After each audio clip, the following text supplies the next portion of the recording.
Israel और Hamas के बीच पिछले 12 दिनों से जंग चल रही है और इस जंग में हमास ने अपनी ताकत का जो नमूना दिखाया है उसे पूरी दुनिया हैरान है। इस तरह से हथियार और टेक्नोलॉजी का इस्तेमाल हमास इस लड़ाई में कर रहा है वो लोगों की सोच से परे हैं। ऐसे में सवाल उठना लाजमी है कि हमास इतना ताकतवर कैसे हो गया, कौन सा देश इसे आधुनिक हथियारों की सप्लाई कर रहा है और किस तरह हमास के लड़ाके खुद के रॉकेट बना रहे हैं और साथ ही इनके सर पर किसका हाथ है। ये सब कुछ आज हम इस वीडियो में आपको बताने वाले हैं, इसलिए वीडियो को अंत तक जरूर देखिएगा। तो चलिए वीडियो को शुरू करते हैं। दोस्तों, युद्ध का परिणाम शांति नहीं बल्कि विनाश होता है और ये चीज हम इतिहास में एक तो बार नहीं बल्कि हजारों बार देख चुके हैं। लेकिन फिर भी इंसान धर्मसंता और ताकत के लालच में युद्ध करने से बाज नहीं आता है। अभी दुनिया रसिया यूक्रेन वॉर से उबरी ही नहीं थी कि इसराइल और हमास के बीच में जंग छिड़ गई। हमास जो इस लड़ाई में फिलिस्तीन का पक्ष रख रहा है, एक छोटा इस्लामी संगठन है जिसे 35 साल पहले 1987 में बनाया गया था। मुख्य रूप से देखा जाए तो ये लड़ाई यरूशलेम को लेकर चल रही है। यहूदियों, मुसलमानों और ईसाइयों तीनों ही धर्मों के लिए पवित्र जगह है और किसी भी धर्म के लोग इस जगह को छोड़ने के लिए तैयार नहीं है। फिर भी यरूशलेम को लेकिन चल रहे विवाद का इतिहास बहुत ज्यादा पुराना है, इसलिए हम इसके गहराई में नहीं जाएंगे। फिलहाल जो हालात हमारे सामने है वो ये है, हमास और इसराइल के बीच पिछले 12 दिनों से जंग चल रही है जिसमें 5000 से ज्यादा लोग अपनी जान गंवा चुके हैं। साथ ही इस लड़ाई में दोनों ही पक्षों को अरबों खरबों डॉलर की संपत्ति का भी नुकसान हो चुका है। मरने वाले लोगों में सिर्फ सिपाही या हमास के लड़ाके ही नहीं बल्कि हजारों मासूम और बेकसूर लोग भी हैं जो किसी हाल में जंग नहीं चाहते हैं। न जाने ऐसे कितने परिवार हैं जो पूरी तरह खत्म हो चुके हैं। यहाँ तक कि छोटे छोटे मासूम बच्चों पर भी इस जंग का कहर नरक की आग बनकर बरस रहा है। जैसा कि हमने कहा कि युद्ध सिर्फ विनाश लेकर आता है और इस लड़ाई में जो विनाश हमास ने मचाया है उसे इसराइल समेत पूरी दुनिया हैरान है। इसराइल को हमेशा ही दुनिया के ताकतवर देश में शामिल किया जाता है। जिस समय ये लड़ाई शुरू हुई थी तब सभी लोगों को लगा था कि इसराइल की सेना हमास को चुटकियों में निपटा देगी, लेकिन आज 12 दिन बीत जाने पर भी ये लड़ाई इसी तरह जारी है। हमास न सिर्फ इसराइल के हर हमले का जवाब दे रहा है बल्कि इस जंग में डटकर पूरी तरह मुकाबला भी कर रहा है। ऐसे में बहुत से लोग ये मान रहे हैं कि इसराइल ने हमास को हल्के में लेकर बहुत बड़ी गलती कर दी है। देखा जाए तो इसराइल को हमास की ताकत का अंदाजा इस लड़ाई की पहले दिन ही हो जाना चाहिए था, क्योंकि शुरुआत में ही हमास ने इसराइल पर एक साथ 5000 रॉकेट अटैक किए थे। इससे साफ पता चलता है हमास के पास खतरनाक हथियारों की कोई कमी नहीं है। अब इस पर इसराइल का ऐसा कहना है हमास के पास जो रॉकेट है उसमें लेटेस्ट टेक्नोलॉजी का इस्तेमाल किया गया है। ये साफ है कि हमास को हथियारों की सप्लाई ईरान कर रहा है, लेकिन हमास सिर्फ ईरान के भरोसे ही नहीं बैठा है बल्कि वह खुद भी अपने लिए हथियार बना रहा है और वो भी पाइप से। ये बात चौंकाने वाली जरूर है लेकिन पूरी तरह सच है। दरअसल यूनाइटेड नेशन ने कुछ समय पहले गाजा में पानी सप्लाई करने के लिए वहां एक बड़ी पाइपलाइन बिछाने का काम शुरू किया था। वो पाइपलाइन 48 किलोमीटर लंबी थी जिसका काम पूरा होने से पहले ही हमास ने इस पर कब्जा कर लिया। हमास के लड़ाके इन पाइपों को उखाड़कर और इनसे हजारों रॉकेट बना रहे हैं।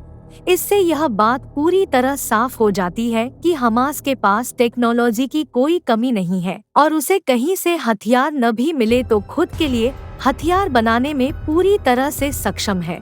आप ये बात जानकर हैरान हो जाएंगे कि हमास के पास 10 किलोमीटर से लेकर 250 किलोमीटर तक की रेंज वाले रॉकेट मौजूद है और ये सारे हथियार उसके लड़ाकू ने अपने आसपास मौजूद सामानों को इकट्ठा करके खुद बनाए हैं। इंटरनेट पर वीडियो तो आप लोगों ने जरूर देखी होंगी जिसमें हमास के आतंकी पैराशूट के जरिए इजराइल में उतरते हमला करते हुए नजर आ रहे हैं। आपको बता दें कि ऐसा करना बहुत ज्यादा मुश्किल है और हिम्मत का काम माना जाता है। इससे पता चलता है कि हमास के पास अपने मुजाहिदों को ट्रेनिंग देने की पूरी फैसिलिटीज है और ये लड़ाके ट्रेंड फौजी से किसी भी तरह कम नहीं है, बल्कि देखा जाए तो यह उनसे कई ज्यादा खतरनाक है, क्योंकि इन्हें मौत का कोई भी डर नहीं है और यह इस जंग में मरने के लिए ही शामिल हुए हैं। इस युद्ध के शुरू होने पर पता चला कि हमास के पास ग्रेनेड जोन, एंटी टैंक और NPR मिसाइल जैसे आधुनिक हथियारों की कोई कमी नहीं है।